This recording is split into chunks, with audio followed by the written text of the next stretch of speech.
الحمدللہ وکفا وسلام علی عبادہ الذین اصطفیٰ اما بعد۔ حضرت عبداللہ ابن عباس رضی اللہ عنہما فرماتے ہیں کہ رسول اکرم صلی اللہ علیہ وسلم نے حضرت عباس ابن المطلب جو حضور پاک صلی اللہ علیہ وسلم کے چچا تھے اس سے فرمایا، اے عباس، اے چچا جان، میں آپ کو ایک تحفہ نہ دوں، میں آپ کو ایک ہدیہ نہ دوں، کیا میں آپ کو ایک بہترین بات نہ بتاؤں، کیا میں آپ کو 10 بہترین چیزیں عطا نہ کروں؟ آپ صلی اللہ علیہ وسلم فرمانے لگے،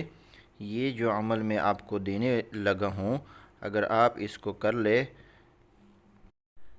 تو اللہ تعالیٰ آپ کے سارے گناہ معاف فرما دیں گے۔ کون سے گناہ؟ پہلے اور بعد والے، قدیم اور نئے، جو بھول کر کیے ہو اور جو جان بوجھ کر کیے ہو، اسی طرح صغیرہ گناہ اور کبیرہ، اسی طرح چپکے سے جو کیے ہو اور اس طرح اعلانیہ طور پر جو گناہ کیے ہو، سب کے سب اللہ تعالیٰ معاف فرما دیں گے۔ تو یہ 10 قسم کے گناہ اللہ تعالیٰ آپ کے معاف فرما دیں گے، اور وہ عمل کیا ہے؟ وہ صلاۃ تسبیح ہے۔ اور اس کے بعد حضور پاک صلی اللہ علیہ وسلم نے حضرت عباس رضی اللہ تعالیٰ عنہ کو یہ ترغیب دی کہ اگر ہو سکے تو ہر روز یہ نماز پڑھ لیا کرو، اور اگر روزانہ نہ ہو سکے تو ہفتہ میں ایک دفعہ پڑھو،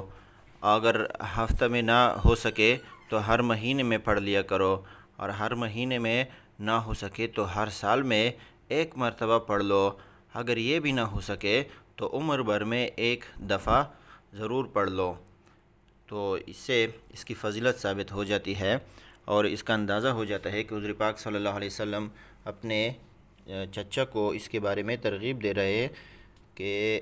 روزانہ کی بنیاد پر، روزانہ نہ ہو تو ہفتے میں ایک مرتبہ، ہفتے میں بھی نہ ہو تو مہینے میں ایک مرتبہ، مہینے میں بھی نہ ہو تو سال میں ایک مرتبہ، سال میں بھی نہ ہو تو پوری زندگی میں کم از کم ایک مرتبہ تو پڑھ لینی چاہیے۔ تو اس سے یہی ثابت ہوتا ہے کہ اس کی بنا پر اللہ رب العزت انسان کے گناہ معاف فرما دیتے ہیں۔ اور سب سے بڑی بات یہ کہ یہ جو انسان پڑھے گا تو اس کی بنا پر انسان، یہ جو مشقت والی نماز ہے، کچھ نہ کچھ اس میں مشقت ہے اگرچہ، جب یہ پڑھے گا تو اس کی وجہ سے دل نرم ہو جاتا ہے، اور انسان کو پھر توبہ کی توفیق مل جاتی ہے، اور وہ اللہ کے حضور گڑ گڑائے گا، روئے گا اور اللہ سے مانگے گا، تو اس کی بنا پر اللہ رب العزت اس کی مغفرت فرما دیں گے۔ اس نماز کا طریقہ کار کیا ہوتا ہے؟ اس کے 2 طریقے جو ہے یہ احادیث کی کتابوں میں ذکر کیے گئے ہیں، اس میں آئے ہیں۔ ایک طریقہ سنن ابی داؤد جو احادیث کی ایک بہت بڑی کتاب ہے، اور دوسرا طریقہ جو ہے وہ جامع ترمذی نے جو ہے وہ ذکر فرمایا ہے۔ پہلا طریقہ جو سنن ابی داؤد نے ذکر فرمایا ہے وہ یہ ہے کہ 4 رکعت کی نیت باندھے، اور جب سبحانک اللہم و بحمدک یہ پڑھے، اس کے بعد تعوذ، تسمیہ، الحمد شریف پڑھے، اور اس کے بعد سورت وغیرہ یہ جو سب کچھ پڑھے، تو رکوع میں جانے سے پہلے 15 دفعہ یہ تسبیح پڑھے، سبحان اللہ والحمد للہ ولا الہ الا اللہ واللہ اکبر۔ پھر رکوع میں جائے تو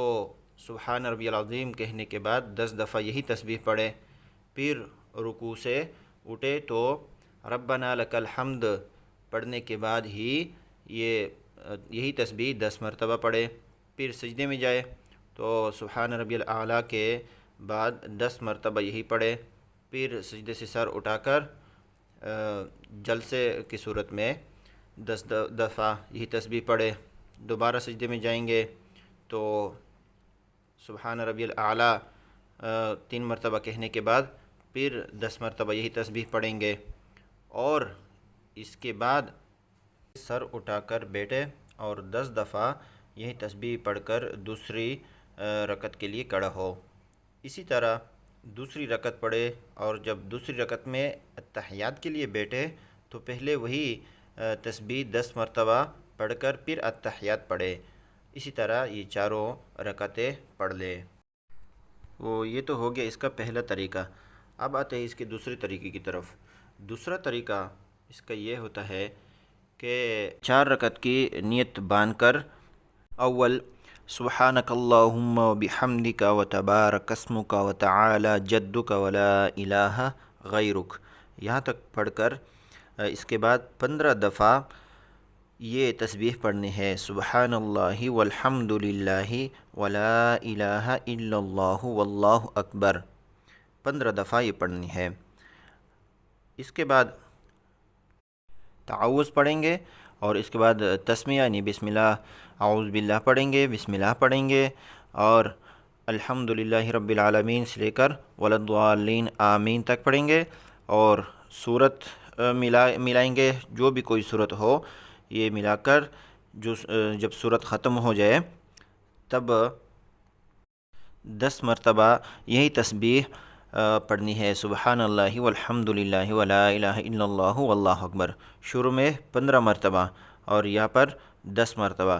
پھر رکوع میں جائیں گے اور سبحان ربی العظیم 3 مرتبہ پڑھ کر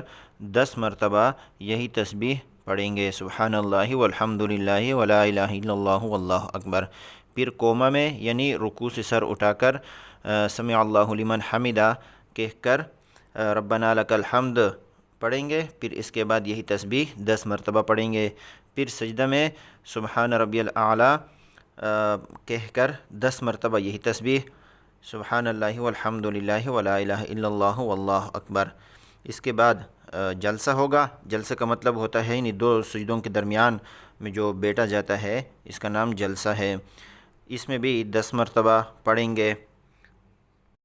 پھر دوسرے سجدے میں جائیں گے اور سبحان ربی الاعلیٰ کہہ کر اس کے بعد یہی تسبیح 10 مرتبہ پڑھیں گے۔ تو اس طرح یہ ایک ہی رکعت میں 75 دفعہ یہ تسبیح مکمل ہو جائے گی۔ اس کے بعد دوسری رکعت میں جانا ہے اور دوسری رکعت میں جا کر الحمد شروع کرنے سے پہلے 15 دفعہ یہی تسبیح پڑھنی ہے، اور اسی ترتیب کے ساتھ بقیہ جو میں ترتیب پہلے ذکر کی اسی ترتیب کے ساتھ پھر چاروں رکعات میں یہی پڑھی جائے گی، اسی ترتیب سے یہ تسبیح پڑھی جائے گی۔ تو یہ 2 طریقے اس کے جو ہے منقول ہے۔ یہ جو میں نے دوسرا طریقہ ذکر کر لیا یہ جامع ترمذی کی روایت ہے، اس میں عبداللہ ابن مبارک رحمۃ اللہ علیہ سے یہ منقول ہے یہ طریقہ۔ تو دونوں طریقے جو ہے یہ ثابت ہے، جس طریقے کے مطابق کوئی پڑھنا چاہے پڑھ سکتا ہے، کوئی حرج نہیں ہے اس میں۔ البتہ اب صلاۃ تسبیح کے متعلق کچھ مسائل ہے، اب اس کو بیان کرتے ہیں۔ سب سے پہلی بات تو یہ کہ اس نماز کے جو چاروں رکعات ہے ان میں کسی قسم کی بھی کوئی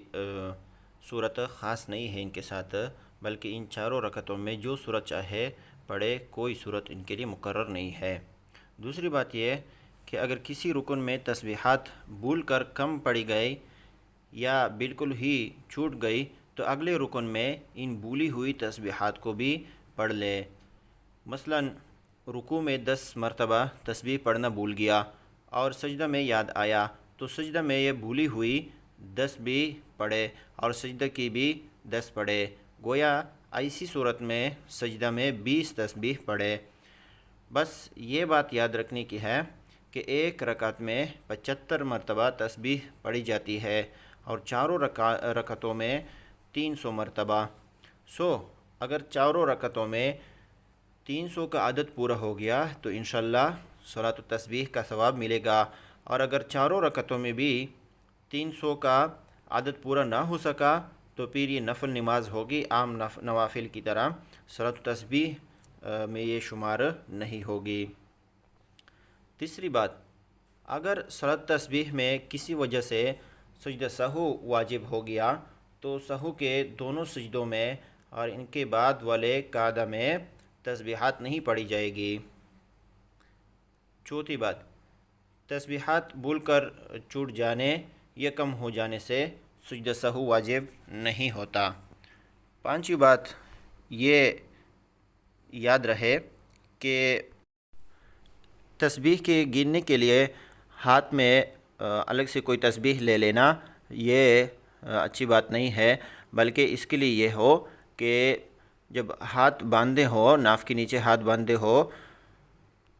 اس صورت میں یا کسی بھی صورت میں انگلیوں کو تھوڑا سا ہلکا سا اشارہ دے کر آپ ان کے ذریعے سے گنتی کر سکتے ہیں، اس میں کوئی حرج کی بات نہیں ہے۔ ایک بات یہ بھی یاد رکھنے کی ہے کہ صلاۃ تسبیح جو ہے ان کے جماعت نہیں ہوتی، جماعت کے ساتھ پڑھنا یہ مکروہ ہے، اس لیے کہ یہ نوافل ہے، اور نوافل جو ہے اس کو انفرادی عبادت جو ہے وہ اس میں شمار کیا گیا ہے، اس کو اجتماعی عبادت میں شمار نہیں کر سکتے۔ اسی طرح یہ بات بھی قابل غور ہے کہ بعض جگہوں میں یہ دیکھا گیا ہے کہ عورت جو ہے وہ بھی اس کو جماعت کے ساتھ پڑھ لیتی ہے، تو ان کا بھی جو ہے چاہے مردوں کا ہو یا عورتوں کا ہو، ان کا جماعت کے ساتھ پڑھ لینا یہ صحیح نہیں ہے، مکروہ ہے، اس سے بچنا لازم ہے۔ یہ انفرادی عبادت ہے اور اس کو انفرادی طور پر ہی جو ہے کر لیا جائے، اس لیے کہ حضور پاک صلی اللہ علیہ وسلم یا صحابہ کرام وغیرہ سے کسی بھی اس کا اجتماعی صورت میں اس کا ثبوت نہیں ملتا۔ تو حضور پاک صلی اللہ علیہ وسلم نے اس کی اتنی ترغیب دی ہے، تو ہمیں بھی چاہیے کہ کم از کم اور نہ بھی ہو سکے تو اپنی زندگی میں ایک مرتبہ تو پڑھ بھی لیں۔ اللہ تعالیٰ اس پر عمل کرنے کی توفیق نصیب فرمائے۔ وآخر دعوانا الحمد للہ رب العالمین۔